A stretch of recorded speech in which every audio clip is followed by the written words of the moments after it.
The Seven Stars Football Club in Khartoum, Sudan may not look like a place to tackle the issue of female genital mutilation, or FGM, but this year the UN, through its children's agency UNICEF, is targeting sports and social clubs like it for that very reason. In February, UN Secretary General Antonio Guterres called on men and boys to play a more active role in ending FGM, the altering or removal of the external female genitalia for cultural reasons.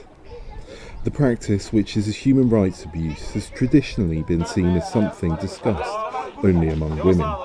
So, UN efforts to stop it have focused on female community members. Workers for Salima, a UNICEF-led initiative in Sudan, have been running workshops at the Seven Stars Football Club to get men and boys talking about it too. Most of the misunderstandings come from older people. They think that circumcision is good to diminish sexual desire, but people are born with genitals intact. God has created us like this, so why complicate things? Mohammed says young men and boys can play a big role in preventing FGM by talking to their mothers and sisters about its dangers and telling them they would accept an unmutilated woman for marriage. Many mothers believe girls who have not undergone FGM will find it more difficult to marry. One of the workshop participants, Abdullah Adan Ismail, said he struggled to convince his mother that FGM was harmful and to persuade her to break with the centuries-old tradition. My mother told me that the practice has been inherited from the past and there's no way to change it now. I told my father this is wrong and he was very understanding, so when he talked to her to convince her, she was listening very carefully.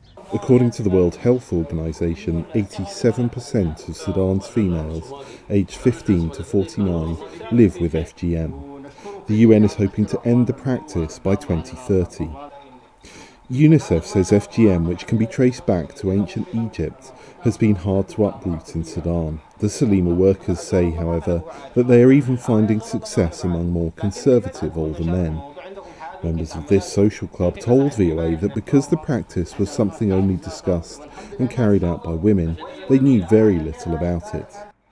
Salima is about safety. That's what the word means.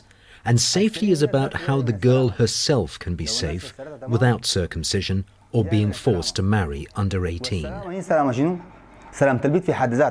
Amel Salih, a child protection officer for UNICEF, says a big part of the project's success is the targeting of sports and social clubs. This is the area where usually you find men and you find them like at their ease. You find them where you can make them speak openly. They can start a conversation on different topics, including FGM and child marriage, violence against children. Salima is an Arabic word that does not easily translate into English, but can variously mean safe and sound, complete or untouched. In the communities VOA visited, it has caught on as a way to describe women who have not suffered from FGM. Henry Wilkins for VOA News, Khartoum, Sudan.